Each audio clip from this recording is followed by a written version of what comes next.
오늘은 히브리서 4장 14절 이하의 말씀을 봉독해 올렸는데요. 마지막 절 말씀 보면 때를 따라 돕는 은혜, 부활절 이후에 은혜에 대한 이야기를 계속 나누고 있는데요. 하나님의 은혜로 된 것, 내 은혜가 족하도다 말씀에 이어서 때를 따라 돕는 은혜, 우리가 주님께서 주시는 이 때를 따라 돕는 은혜를 받아 누리며 성도로서 이 세상 믿음을 이기고 승리하며 살아가려면 어떤 마음가짐과 자세를 가져야 할까? 히브리 기자를 통하여 들려주시는 하나님 말씀을 듣게 되는데요. 14절 말씀 보면 그러므로 우리에게 큰 대제사장이 계시니 승천하시니 곧 하나님의 아들 예수시라. 우리가 믿는 도리를 굳게 잡을지어다 했습니다. 믿는 도리를 굳게 잡아야 한다. 우리가 세상을 살아갈 때, 특별히 성도로서 세상을 살아갈 때, 세상은 성도를 넘어뜨리기 위해서 여러 가지 시험을 주고 유혹을 줍니다. 점점 마지막 때 세상으로 다가갈수록 시험도 많고 유혹도 많은 세상을 살아가게 되는 거예요. 이 세상 속에서 우리가 어렵고 힘든 일들을 얼마나 많이 만나고 살아가는지 모릅니다. 예전보다 정말 잘 살게 된 시절을 만났습니다만은 그럼에도 불구하고 여전히 고난과 역경이 많은 세상을 살아가고 있어요. 우리가 이 마지막 때 세상을 넉넉히 이기고 승리하며 때를 따라 주시는 그 좋은 은혜를 받아 누리며 사는 길이 어디 있는가? 오늘 히브리 기자는 믿음의 도를 굳게 붙잡아야 한다. 믿음의 도를 굳게 붙잡는 사람이 때를 따라 돕는 은혜의 자리를 누릴 수 있게 된다 말씀하고 있는 것을 듣게 되는 겁니다. 게리 토마스라는 사람이 쓴 책 중에 뿌리 깊은 영성은 흔들리지 않는다. 뿌리가 깊이 내려간 영성은 흔들리지 않는다라는 제목의 책이에요. 이 책에서 게리 토마스가 이런 글을 적고 있어요. 우리의 뿌리가 하나님 아버지와의 친밀한 동행에 깊이 박혀 있지 않다면 모든 노력은 힘의 낭비에 지나지 않습니다. 메쉬키드라는 사막식물은 수많은 뿌리를 갖고 있는데 사막의 모래 밑 30m까지 그 뿌리를 내려 수분을 흡수합니다. 뿌리가 얼마나 내려간 거예요? 30m. 그래서 하루 종일 장렬하는 태양 아래 물 한 모금 발견하기 어려운 사막에서도 생존을 하는 겁니다. 뿌리 얕은 신앙으로는 세상의 온갖 고난과 역경을 견디어내기 어렵습니다. 메쉬키드라는 식물처럼 신앙의 뿌리를 은혜의 보좌 깊은 곳에까지 내릴 때 세상의 온갖 바람과 유혹을 이겨낼 수 있습니다. 믿음의 뿌리를 깊이 내려야 마지막 때 세상을 이기고 승리하며 살아갈 수 있다는 거예요. 우리 가운데 경제적인 어려움으로 고통받는 성도들이 있습니다. 우리 가운데 육체적인 질병으로 고통받는 성도들도 얼마나 많은지 몰라요. 요즘은 정신적 고통을 받고 사는 사람들이 그렇게 많아요. 10명 중에 7, 8명, 8, 9명이 우울증을 앓고 있다 할 정도로 말이죠. 많은 사람들이 이 정신적인 이 질환에 매여서 이렇게 고통받으며 살아가는 모습들을 얼마든지 우리가 바라볼 수 있어요. 또 여러 가지 복잡한 인간관계를 통해서 힘겨운 삶을 살아가는 사람들도 얼마나 많은지 몰라요. 세상이 어렵고 힘든 문제들을 이기고 승리하며 살려면 어떻게 해야 하는가? 오늘 하나님 말씀은 믿는 도리를 붙들어야 한다. 믿는 도리를 굳게 붙들고 살아가는 사람에게 때를 따라 돕는 하나님의 은혜를 누릴 수가 있게 된다. 윌리엄 맥도날드라는 사람이 쓴 책 중에 그리스도인의 기도 생활이라는 제목의 책이 있습니다. 많은 그리스도인들이 기도하고 그 응답을 받고 능력 있는 삶을 사는 그런 이야기들 쭉 적어 놓은 책인데, 책에 보면 이런 얘기가 나와요. 어떤 남편이 사업을 하다가 부도를 맞습니다. 부도의 고통을 견디지 못하고 세상을 떠나게 돼요. 남편이 죽고 얼마 지나지 않았는데 세무서에서 수억 원 세금 내라고 고지서가 날라온 겁니다. 남편이 분명히 죽기 전에 아내에게 내가 세금은 다 냈다 이렇게 이야기를 했는데, 세무서에서 수억 원 세금 고지서가 날아오니까 얼마나 이상해요. 아내가 세무서에 가서 자초지종 얘기를 다 했어요. 우리 남편이 분명히 세금 다 냈다고 했습니다. 어떻게 된 겁니까? 하고 물으니까 그러면 영수증을 가져오시면 됩니다. 영수증 가져오시면 해결이 되는데 영수증 없다면 세금 내셔야 됩니다 하는 거예요. 아내가 집에 돌아와 가지고 온 집안을 샅샅이 뒤집니다. 근데 아무리 뒤져도 영수증을 찾을 수가 없어요. 이게 찾지 못하면 세금을 그대로 다 물어야 하는데, 그렇지 않으면 세금 물지 않은 죄로 감옥에 들어가야 하는데 얼마나 막막한 상황입니까? 이 막막한 상황 속에서 아내가 하나님 앞에 나아가서 간절한 기도를 드렸어요. 하나님, 영수증을 찾아야 된답니다. 영수증을 찾을 수 있게 해주세요. 간절히 기도를 드리는데 어느 순간 하나님의 세미한 음성이 들려요. 내가 너를 도우리라. 하나님 음성이 들렸으니, 응답이 들렸으니 분명히 영수증 찾을 수 있을 것이다 이렇게 생각을 했는데도 도무지 영수증이 어디 있는지 보이지를 않아요. 세무서에서 다시 연락이 옵니다. 세금 빨리 내지 않으면 고발 조치해서 감옥에 들어가야 할 겁니다. 그런 통보예요. 더 절박한 심정으로 하나님 영수증 찾아줄 줄로 믿습니다. 믿음으로 하나님 앞에 간절히 기도하던 어느 날인데 갑자기 호랑나비 한 마리가 집 안으로 들어와서 여기저기 날아다녀요. 그때 어린 아들이 말이죠, 벌떡 일어나더니 이 호랑나비를 잡으려고 막 정신없이 쫓아갑니다. 어린 아들이 호랑나비 잡으려고 정신없이 쫓아가니 집안이 어떻게 돼요? 막 집안이 막 난리가 나는 거죠. 그거 잡으려고 말이죠. 컵도 깨뜨리고 그릇도 떨어뜨리고 집안이 난리가 납니다. 근데 그렇게 한참 도망 다니던 호랑나비가 아들 손을 피해서 소파 밑으로 쏙 들어가는 거예요.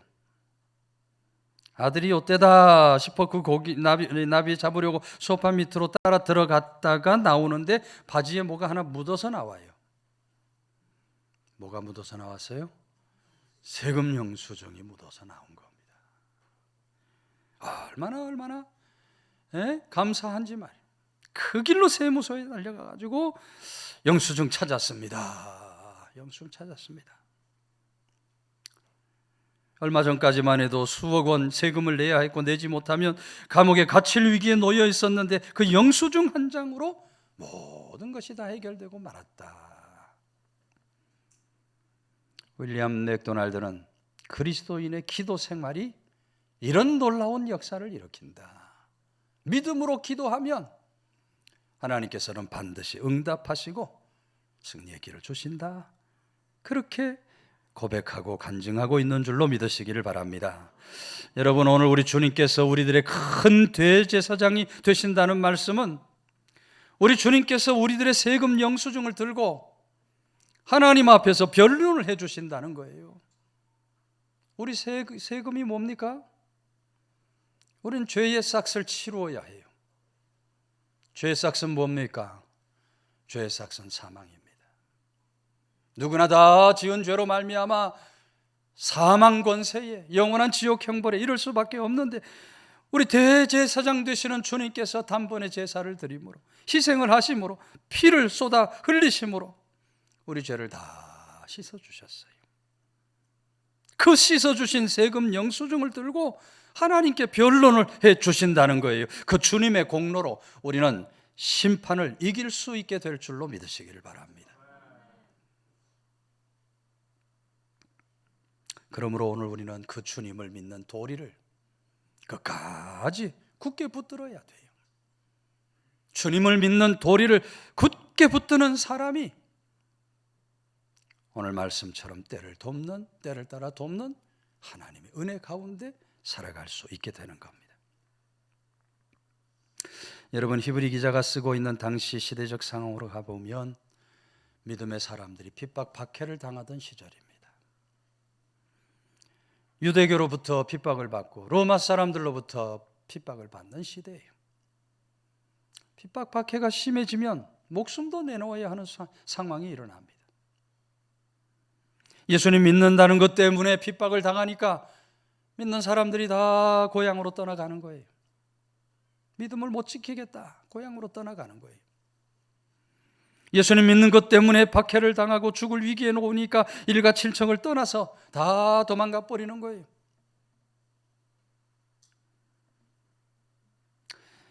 여러분, 그런 성도들을 향해서 지금 히브리 기자가 편지를 쓰고 있는 겁니다. 그것은 올바른 길이 아니다. 하나님 은혜 속에 사는 길이 아니다. 승리하는 그리스도인의 길이 아니다. 핍박과 박해가 있지만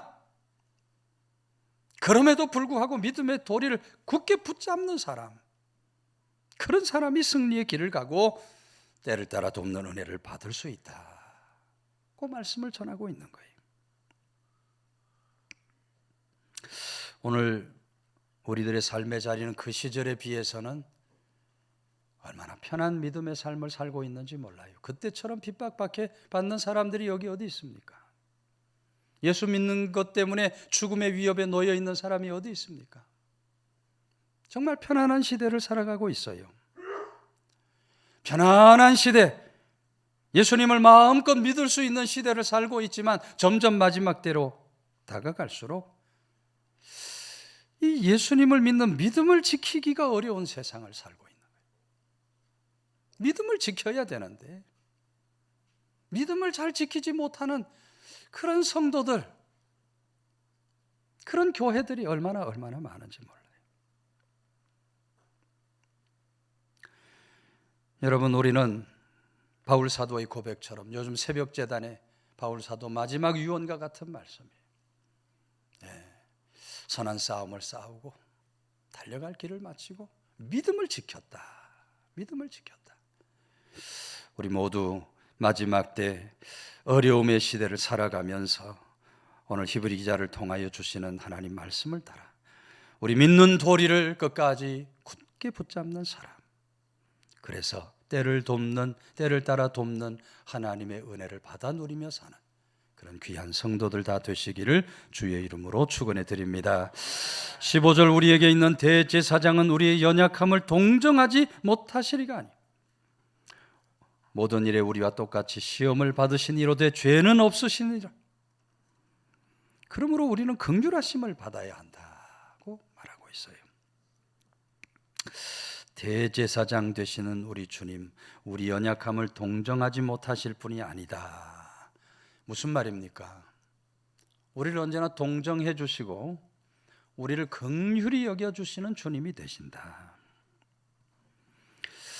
여러분, 오늘 우리가 약해지고 지치고 상해 있을 때 우리 주님은 절대로 우리를 지나치지 않으시는 주님이십니다. 그런 순간 우리를 언제나 동정해 주시고 긍휼히 여겨주시는 주님이에요. 히브리서 2장 18절 말씀처럼 주님은 친히 시험을 받아 고난을 당해 보신 분이시기 때문에 시험 받는 자의 그 아픔을 아시고 능히 도와주시는 그런 좋으신 주님이 되신다. 여러분, 그 주님의 은혜를 받는 성도의 삶을 살아가려면 주님이 긍휼히 여기시는 긍휼히 여기심을 우리가 받아야 돼요. 주님께서 긍휼히 여기시는 사람은 자기 힘과 능력을 자랑하지 않습니다. 주님 긍휼히 여김을 받는 사람은 자신의 물질, 지혜, 명철, 경험을 자랑하지 않습니다. 주님 긍휼히 여김을 받는 사람은 오직 주님만 바라보는 사람이에요. 주님만 의지하는 사람이에요. 오늘도 우리 주님은 주님의 긍휼하심을 구하며 주님께 나아가는 사람들을 불쌍히 여겨주시고 긍휼을 베풀어 주시는 좋으신 주님이신 줄로 믿으시기를 바랍니다. 그러므로 성도는 어떤 일을 만나도 좌절 절망에 빠지면 안 됩니다. 어떤 일을 만나도 원망 불평에 매여 살면 안 돼요. 어떤 일을 만나도 눈물 한숨으로 살아서 안 되는 겁니다.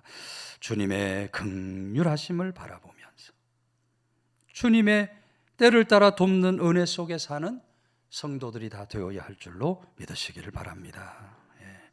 피카소의 유명한 작품 가운데 황소의 머리라는 작품이 있습니다. 보신 분들 계실지 모르겠고 인터넷에 쳐보면 나옵니다. 황소의 머리는 자전거 안장과 손잡이로 만든 작품입니다. 뭐 그런 걸로 작품을 만들겠나. 그런데 자전거 안장과 손잡이로 만든 작품인데 엄청난 걸작이 되는 거예요. 엄청난 돈의 가치, 값을 매길 수 없을 만큼 엄청난 가치의 작품이 되는 거예요. 여러분, 아무 쓸모없어 보이는 돌이라 할지라도 미켈란젤로의 손에 들어가면 놀라운 가치를 발휘하는 겁니다. 정말 아무 쓸모없는 폐품과 같은 것이라 할지라도 예술가의 손에만 들어가면 그것이 엄청난 가치로 변화되고 나타나는 것처럼 오늘 우리가 주님의 긍휼하심에 들어가면 누구나 가치 있는 존재로 변화를 받게 될 줄로 믿으시기를 바랍니다. 그래서 우리는 주님의 긍휼하심을 구해야 돼요. 긍휼히 여겨 주시옵소서. 날마다 주님의 긍휼을 구하며 그 긍휼 가운데 살아가는 성도들이 반드시 될 수 있어야 한다. 1967년 이스라엘 총리로 연합내각을 이끌었던 여자 정치인이 있었습니다. 중동 평화를 위해서 많은 애를 썼다 그러고요. 누구보다 국민을 위해 헌신했던 골다 메이어라고 하는 여성 총리입니다. 근데 골다 메이어는 잘생기지 못했다 그래요. 미녀가 아니었다 얘기. 또 죽기 전 12년 동안 백혈병을 앓고 있으면서도 자신의 그 아픔을 아무에게도 말하지 않고 주어진 업무에 최선을 다했다 그럽니다. 죽기 전 자신의 그 연약한 부분에 대해서 골다 마이어 이렇게 이야기합니다. 나의 연약함과 못생긴 얼굴이 참으로 다행이었습니다. 내가 다른 사람과 비교해서 약하고 못났기 때문에 2배로 열심히 공부해야 했고 하나님 앞에 더욱더 기도 간구함으로 살아야 했습니다. 그런 나의 약함이 오히려 오늘의 나를 있게 했습니다. 바울 사도와 같은 약함이 강함이라. 그런 믿음의 고백을 한 겁니다.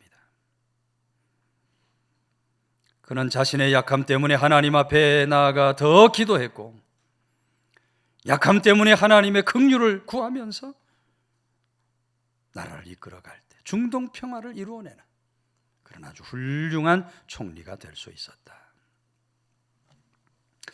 여러분, 우리들도 그와 같이 주님의 동정, 긍휼하심을 받으며 살아갈 수 있어야 돼요. 우리 옆에 있는 분하고 먼 인사합시다. 주님의 긍휼하심을 입읍시다. 주님의 긍휼하심을 입읍시다. 우리를 불쌍히 여겨주시고 언제나 건져주시는 우리 주님의 긍휼하심을 덧입어서 그 주님이 주시는 때를 따라 돕는 은혜 속에 승리하며 사는 성도들이 다 되시기를 주의 이름으로 축원해 드립니다. 16절 말씀은 그러므로 우리는 긍휼하심을 받고 때를 따라 돕는 은혜를 얻기 위하여 은혜의 보좌 앞에 담대히 나아갈 것이니라. 돕는 은혜를 얻기 위해서 은혜의 보좌로 담대히 나아가자. 담대히라고 하는 말은 헬라어로 페레이시아라는 말인데요, 문자적인 뜻을 풀면 자유라는 뜻입니다. 담대히라고 되어 있지만 이 말씀의 뜻은 자유예요. 과거에 지은 죄로 말미암아 우리가 하나님 앞에 나아갈 수 없었어요. 자유롭게 나아갈 수 없었어요. 그런데 이제는 우리가 자유롭게 하나님 앞에 나아갈 수 있는 그런 은혜를 받게 되었어요. 마틴 루터는 사람에게는 관리, 상인, 농부 혹은 노동자의 직책의 차이는 있을 수 있으나 하나님 앞에서 만인은 다 동등하다 말하면서 만인 제사장직을 이야기했습니다. 만인이 하나님 앞에서 제사장이 된다. 여러분, 성도는 누구나 다 영적 제사장의 권세를 받았습니다. 그래서 우리가 하나님의 보좌로 담대히 나아갈 수 있는 사람들이 다 된 거예요. 구약에는 여러분 어떠했습니까? 구약 시대는 짐승의 피와 대제사장의 중보를 통해서 하나님께 나아갈 수 있습니다. 근데 신약에 와서 여러분, 예수 그리스도께서 단번의 제사, 단번의 희생을 통해서 하나님께 나아가는 길을 여셨어요. 휘장이 쫙 찢어짐으로 이제는 그 하나님 앞에 우리가 담대히 자유롭게 나아갈 수 있는 그런 제사장의 권세를 받게 된 겁니다. 여기 나아가라고 하는 말씀도 현재 시제로 되어 있습니다. 나아가라. 지금 계속해서 나아가라는 거예요. 이 다음에 나가지, 시간 있을 때 나가지, 마음 내킬 때 나가지, 그렇게 나가는 것이 아니라 바로 지금 나가라는 거예요. 그 은혜의 보좌를 향해서 지금 나아가라. 계속해서 하나님의 은혜를 구하고 하나님과 교제하라고 말씀하고 있는 거예요. 여러분, 우리 주님께서는 하나님의 교회를 만민이 기도하는 집이라 했습니다. 만민이 기도하는 하나님의 집은 바로 우리들의 은혜의 보좌가 되는 줄로 믿으시기 바랍니다. 은혜의 보좌가 되는 하나님의 성전에 올라오는 사람, 오늘 하나님은 누구라도 하나님의 은혜를 받으며 살아갈 수 있다.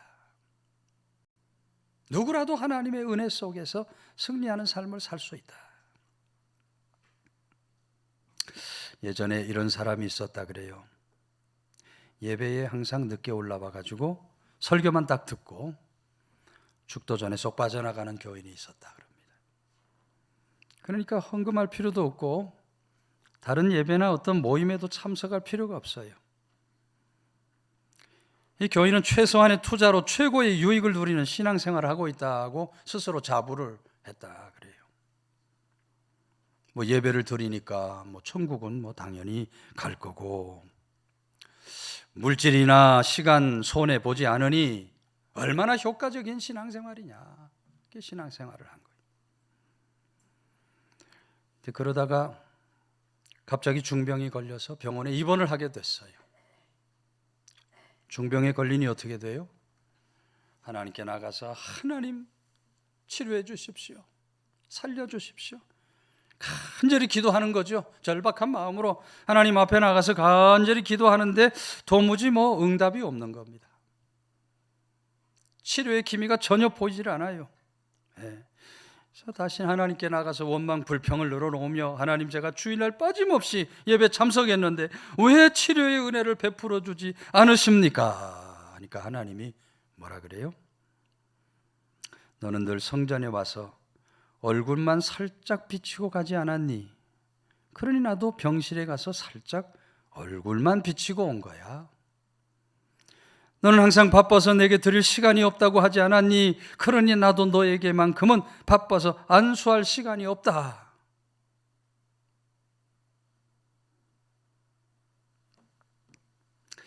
여러분, 하나님은 절대로 만홀히 여김을 받지 않으시는 하나님입니다. 반드시 심은 대로 거두게 하시는 하나님이에요. 심은 만큼 거둘 수 있게 하시는 하나님이 되시는 거예요. 제가 늘 드리는 말씀이지만, 물질의 축복을 받기 원한다면 물질을 잘 심어야 하고, 건강의 축복을 받기 원한다면 몸을 열심히 드려야죠. 심은 대로 거둘 수 있게 하시는 하나님이심을 우리가 잊지 말아야 하는 겁니다. 한의사 금식 기도로 부른 기적이라는 제목의 글이 실린 적이 있어요. 강남 바이오 성형병원의 외과의 신영호라는 원장님이신데, 미얀마 선교하고 있는 친구 선교사로부터 18개월 된 크리스타라는 아이 얼굴에 혹이 달렸는데 2kg짜리 혹이 달렸다. 어마어마하게 큰 혹이 달렸다. 이걸 좀 떼내는 수술을 해달라 하는 요청을 받은 겁니다. 2kg나 되는 이 혹을 뗀다는 것은 참 보통 일이 아니죠. 쉬운 일이 아니에요. 각 대학병원에 요청을 했어요. 이런 사정을 하는데 같이 가서 좀 수술을 해주면 좋겠다. 대학병원에 있는 의사들마다 다 손사래를 쳐요. 결국 차병원의 조경기라는 교수님이 제가 가겠습니다 해서 두 사람이 가 수술을 하게 되는데, 수술하기 전에 신용호 원장이 날마다 성전에 나가서 금식 기도하면서 여러분이 수술을 하게 됐다 이 말이에요. 그렇게 어렵고 힘든 수술을 다 마친 후에 신용호 원장이 이것이야말로 하나님의 성전에 나아가 금식하고 기도한 결과입니다. 그렇게 고백하고 간증한 줄로 믿으시기를 바랍니다. 하나님의 성전, 여러분, 우리에게 하나님의 성전은 은혜의 보좌가 되는 것입니다. 날마다 하나님의 성전에 나가서 기도하고 간구하는 사람을 하나님 돌아보시고 그런 사람에게 응답을 주시고 능력을 주시고 기적을 베풀어 주시는 그런 좋으신 하나님이 되신다. 안타깝게도 오늘 한국교회 위기는 성전이 닫혀가고 있다는 것입니다.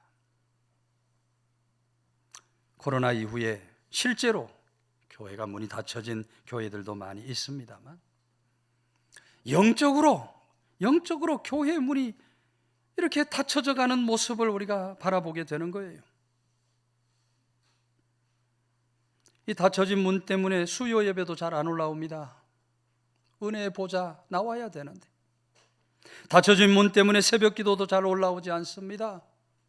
은혜의 보좌로 나와야 하는데, 닫혀진 문 때문에 구역 예배도 잘 드리려고 하지 않아요. 점점 능력 있는 그리스도인의 모습을 잃어가고 있는 거예요. 여러분, 우리들은 마지막 때가 가까울수록 모이기에 힘쓰는 성도들이 되어야 할 줄로 믿으시기를 바랍니다. 내게 닫혀진 문이 무엇인가 잘 생각해 봐야 돼요. 닫혀진 수요 예배 문도 열고 은혜의 보좌 앞으로 나아가야 하고, 닫혀진 새벽기도, 닫혀진 구역 예배도 문을 활짝 열어서 은혜의 보좌로 날마다 나아갈 수 있는 그런 믿음의 사람들이 다 될 수 있어야 하는 것. 오늘도 때를 따라 돕는 은혜를 베풀어 주시기를 원하시는 우리 주님의 그 크고 놀라우신 은혜 앞에 우리가 날마다 기도를 깨우고 예배에 힘쓰면서 우리 주님이 주시는 은혜 가운데 넉넉히 승리하는 복된 삶을 사는 성도들 다 되시기를 주의 이름으로 축원해 드립니다.